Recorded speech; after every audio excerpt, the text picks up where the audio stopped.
Shabu na nagkakahalaga ng 700 million pesos ang nasabat sa Bulacan. Isang Chinese national din ang arestado. Ang karagdagang detalye sa agenda report ni Andrea Salve.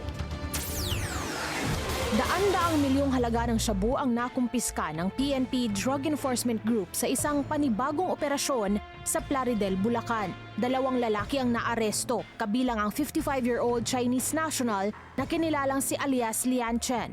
Kabuhayan daw nito ang magbenta ng seafood at pangangasiwa sa kanyang maliit na restaurant. Huli rin ang kanyang Pinoy na tauhan na si alias Ryan, 40 years old na itinuturing ding high-value individual. Taga-abot niya yan. Inuutusan niya, taga-abot niya ng illegal drugs.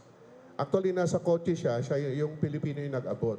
So, monitor lang natin mga tropa, kaya nakuha yung Chinese on board a four-wheel vehicle. Basa umano ang higit 700 million na halaga ng kontrabando.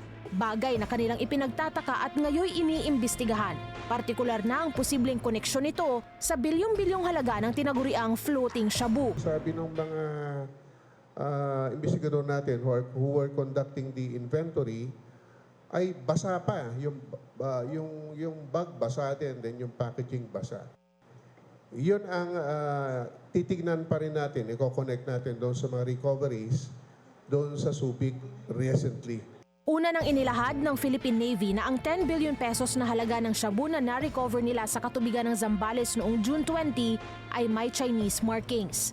Ayon pa kay Rear Admiral Roy Vincent Trinidad, tagapagsalita ng Navy for the West Philippine Sea, posibleng isa na naman itong effort ng Chinese Communist Party para sirain ang kinabukasan ng mga Pilipino. Noong Miyerkules, mismong si Pangulong Bongbong Marcos ang namuno sa disposal ng 9.4 billion pesos na halaga ng iligal na droga, kung saan malaking bahagi rito ang mga shabu na natagpuan sa iba't ibang katubigan sa Northern Luzon. Para sa agenda, Andrea Salve, Billionaire News Channel.